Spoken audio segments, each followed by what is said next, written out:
I want everyone to take a good look at this picture right here. And the mainstream narrative is that these horse and buggy people that you see here actually created these structures because these people are always in the background pictures with these amazing structures. And just by looking at this, it's obvious, painfully obvious, that they couldn't have had the resources to construct these monumental structures. So you really got to ask yourself, what is the alternative explanation for this?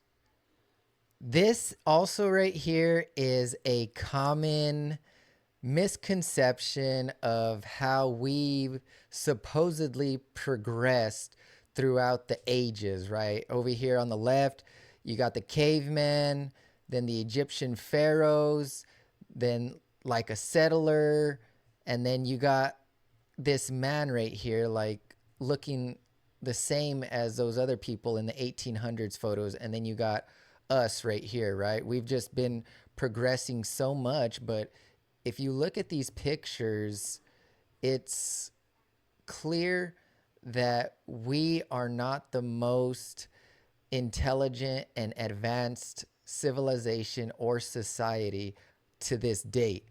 So again, you got this progression, this propaganda that we've been progressing, and you got caveman over here with his stick, and then now we got our tractors and all this heavy equipment. But even with that heavy equipment that we have today, I don't believe that it is still possible that we can reconstruct these masterpieces. And here's another propaganda picture of the progression, right? So obviously you got the caveman, and then eventually we're riding on horseback, and then we get more intelligent. We put a little buggy behind it, and then now we got our cars, right? But even with all our equipment that we have today, like I said, it still isn't possible, in my opinion, to create these structures. Look at the vast contrast between the building and the people around these buildings. And it almost looks as if they got inserted into an alternate timeline or something. Like they just don't belong. And it doesn't even seem possible.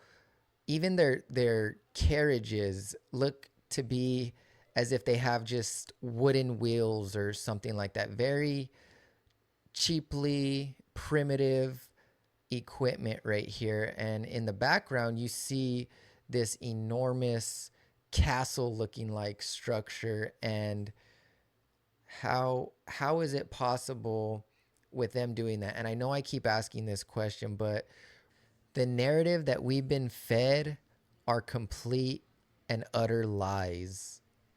It's just amazing to see these structures here and not just consider it. Like we've had these buildings in front of us for so long already, but yet we just pass by them like it's just nothing. Like we said in our last podcast, it's just people look at them and they wonder, well, how was this even possible that this was built, because they're so massive, right? But then you just kind of blow it off. You get busy with your day-to-day life that you don't even stop and consider how certain things are done. And it's just, I think that we need to slow down a little bit. Our lives are so fast paced nowadays that we just don't take a second to just stop and think. And another narrative is they just had better work ethic, right? They just worked a lot harder than us, and that's why they were able to build all this stuff. But this is very, very skilled labor in order to do this. And we have contemplated a couple things. And I know that in the whole Tartaria research, they won't bring up God in any of this. But with us and considering that it may be a possibility, which I think that we are living in Satan's little season, that these are remnants of an old kingdom, not an old Tartarian civilization.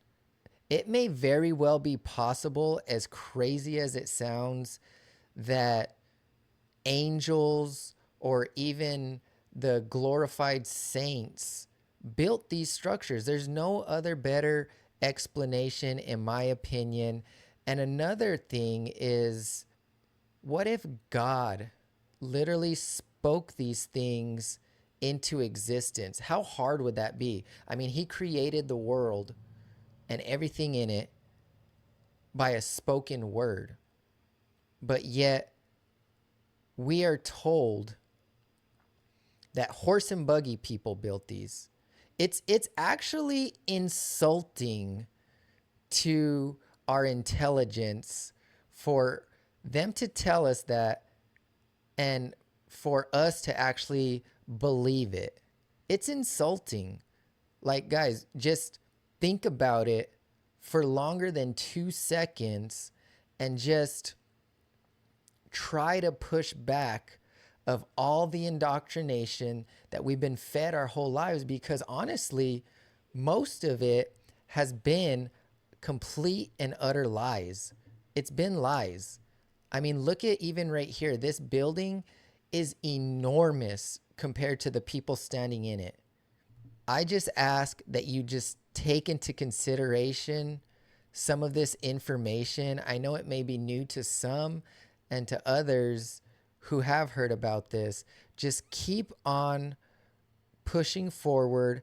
I know that it's tough with all the trolls, all the propaganda that we're constantly fed, but these may very well be remnants of a kingdom that was here and the millennial reign of Jesus Christ here on earth.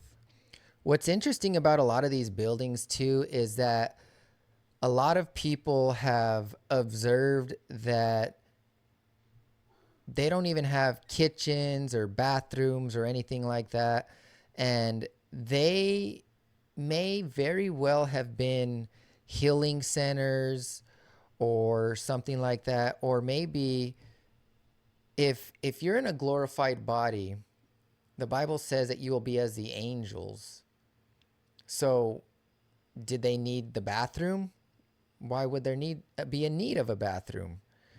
But you can see these rods coming out from all the tips.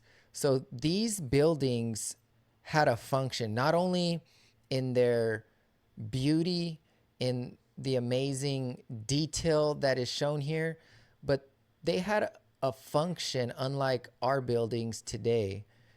And it's very well possible that they were actually absorbing energy out of the ether, because there's energy all around us. Everything is energy. And they had free energy, most likely.